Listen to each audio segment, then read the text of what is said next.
Order. The question is motion number 3, as on the order paper. As many as have that opinion say aye. Aye. Of the contrary, no. No. Tell us. Yes, okay. Well, the shout fest has been successfully concluded. Tell us for the ayes, Mr. Andrew Stevenson and Mr. Ian Stewart. Tell us for the noes, Thangham Debonair and Nick Dakin.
Lord, we magnify thee. We exalt thee, O Lord. We exalt you, O Lord. Mashikatara mama. Ketara brambando sebenene masukera banda. Ramante bere bere bere. Shadana mama mama sindoro. gracious Redeemer, my Savior, art thou.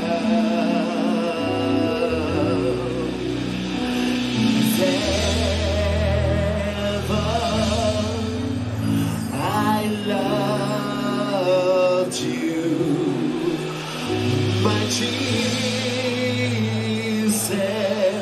'tis now.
investigate the delay in the lobbies on the assumption that he can get anywhere near them. Take that.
Order!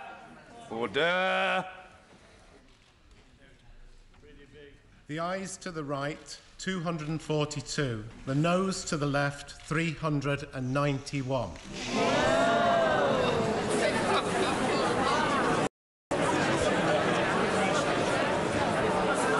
The ayes to the right, 242. The noes to the left, 391. So the noes have it, the noes have it. Unlock.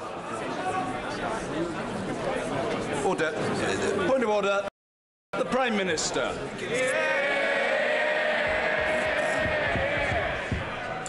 On a point of order, Mr. Speaker, I profoundly regret the decision that this House has taken tonight. I continue to believe that by far the best outcome is that the United Kingdom leaves the European Union in an orderly fashion with a deal. And that the deal we've negotiated is the best and indeed the only deal available. But, Mr. Speaker, I would like to set out briefly how the government means to proceed. 2 weeks ago, I made a series of commitments from this dispatch box regarding the steps we would take in the event that this House rejected the deal on offer. I stand by those commitments in full. Therefore, tonight we will table a motion for debate tomorrow to test whether the House supports leaving the European Union without a deal on the 29th of March. The Leader of the House will shortly make an emergency business statement confirming the change to tomorrow's business. This is an issue of grave importance for the future of our country. Just like the referendum, there are strongly held and equally legitimate views on both sides. For that reason, I can confirm that this will be a free vote on this side of the House.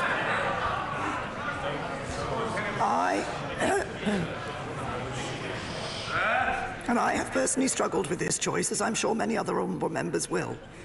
I'm passionate about delivering the result of the referendum, but I equally passionately believe that the best way to do that is to leave in an orderly way with a deal. And I still believe that there is a majority in the House for that course of action. And I'm conscious also of my duties as Prime Minister of the United Kingdom of Great Britain and Northern Ireland, and of the potential damage to the Union that leaving without a deal could do when one part of our country is without devolved governance. I can therefore confirm that the motion will read that this House declines to approve leaving the European Union without a withdrawal agreement and a framework on the future relationship on the 29th of March 2019, and notes that leaving without a deal remains the default in UK and EU law unless this House and the EU ratify an agreement. I will return to the House to open the debate tomorrow and to take interventions from honourable members, and to ensure the House is fully informed in making this historic decision. The Government will tomorrow publish information on essential policies which would need to be put in place if we were to leave without a deal. These will cover our approach to tariffs and the Northern Ireland border, among other matters. If the House votes to leave without a deal on the 29th of March, it will be the policy of the Government to implement that decision. If the House declines to approve leaving without a deal on the 29th of March, The Government will, following that vote, bring forward a motion on Thursday on whether Parliament wants to seek an extension to Article 50. If the House votes for an extension, the Government will seek to agree that extension with the EU and bring forward the necessary legislation to change the exit date commensurate with that extension. But let me be clear. Voting against leaving without a deal and for an extension does not solve the problems we face. The EU will want to know what use we mean to make of such an extension. And this House will have to answer that question. Does it wish to revoke Article 50? Does it want to hold a second referendum?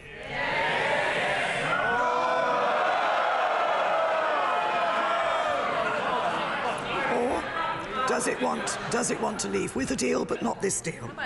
These are unenviable choices. But thanks to the decision that the House has made this evening, they are choices that must now be faced.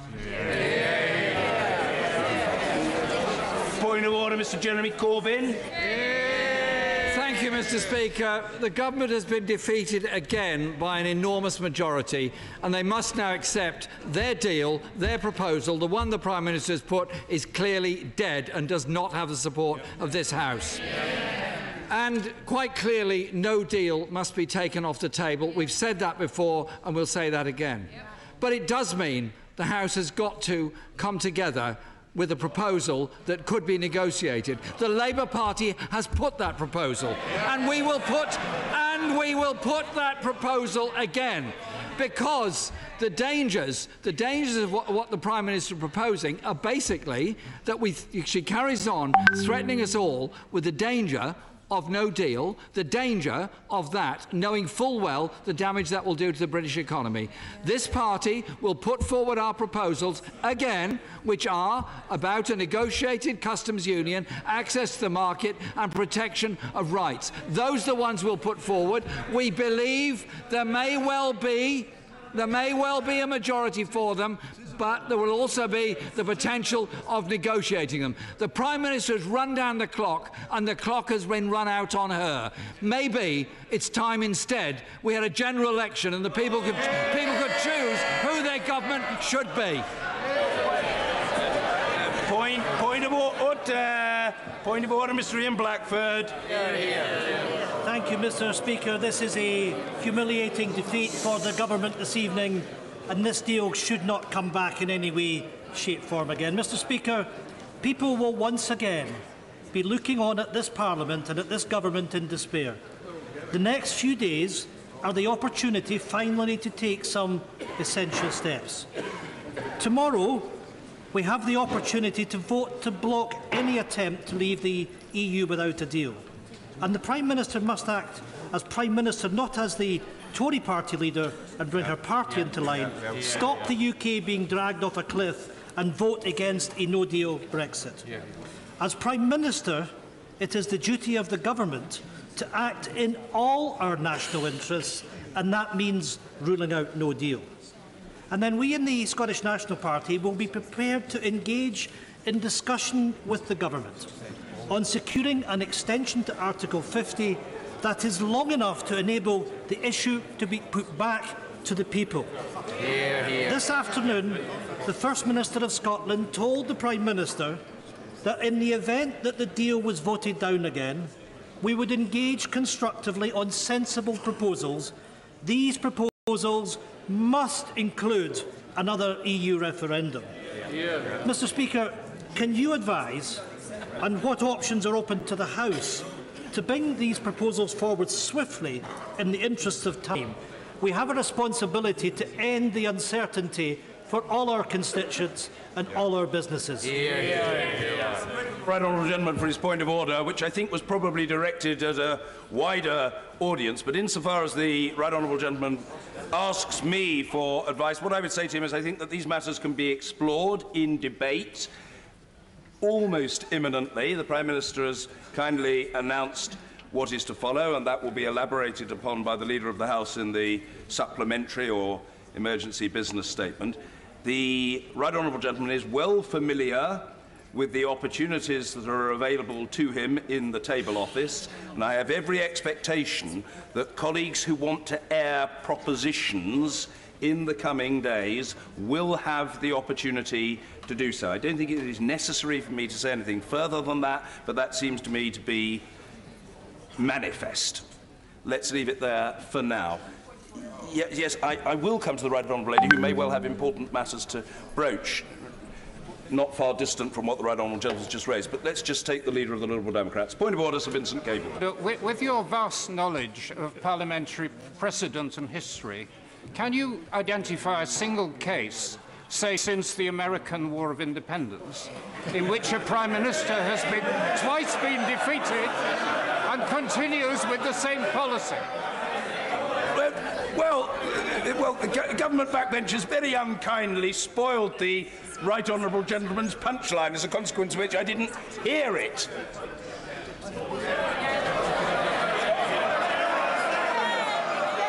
I asked for a precedent where a Prime Minister had survived... Order, Mr Ennis, calm yourself, young man. I want to hear what the leader of the Liberal Democrat Party has to say. Order! Humiliating defeats and was not willing to change policy. Since these benches and others are willing to offer an olive branch to embrace policies she so far rejected, will she accept the offer of friendship to do so? Well, I think that remains to be seen. As to the matter of precedents, it is usually unwise to assert that there is none for a particular circumstance unless you are absolutely certain, because most things have happened at one time or another, quite probably in my lifetime and certainly in that of the right honourable gentleman. Point of order, Yvette Cooper. Thank you, Mr Speaker. Businesses and public services and families urgently need some clarification about what will happen in just over... urgently need some clarification about what will happen in just over 2 weeks' time. The reason that we had provided for the votes over the next couple of days was to ensure that there could be a clear vote in this House on no deal and a clear vote in this House on extending Article 50. The Prime Minister's proposal for a motion for tomorrow sounded unclear to me. Can he therefore confirm that that motion will be laid in sufficient time for MPs to be able to have time to table an amendment if necessary, to ensure that that vote can be clear-cut and there can be no misunderstanding or misinterpretation? And can you also confirm that if it is passed, that vote will go ahead on Thursday on the extending Article 50 and there will not be a new proposal, instead to wait for the government to attempt to put its deal back a third time, given how comprehensively it was defeated tonight? To the right honourable lady for her point of order, and I will bring forward what I would have said after the business statement by the Leader of the House, and say it now instead in light of the concern that she's raised. To be fair, I thought that the Prime Minister's commitment about what would take place tomorrow and Thursday was clear. It was clear to me, but as to the detail of the motion, that's another matter. But in terms of the chronology of events, it was all very clear. But let me just say this. I hope it will be helpful to the House if I indicate, as I did in respect of today's proceedings when I addressed the House last night, if I indicate an advisory cut-off time of 10:30 on Wednesday morning for manuscript amendments to tomorrow's motion. My strong expectation, and I think I heard it, is that the motion for tomorrow, in accordance with normal practice, will be tabled tonight before the close of business, and there should be an opportunity for manuscript amendments up to 10:30 tomorrow. Amendments that reach the table office before the rise of the House tonight will appear, colleagues, on the order paper in the usual way. as those that were tabled last night before the close of business appeared on the order paper today in the usual way. The Table Office, whom, by the way, we thank for their prodigious endeavours at this difficult time, will arrange publication and distribution of a consolidated amendment list as soon as possible after 10:30 a.m. on Wednesday, including all the manuscript amendments. I will announce my selection of amendments in the usual way at the beginning of the debate. I hope that that is helpful both to the Right Honourable Lady and indeed, for that matter, to all colleagues. Yes, of course. Yeah, well, these are important matters, and although the Right Honourable Gentleman is a self-effacing fellow, he's an important man. Point of order, Hilary Benn.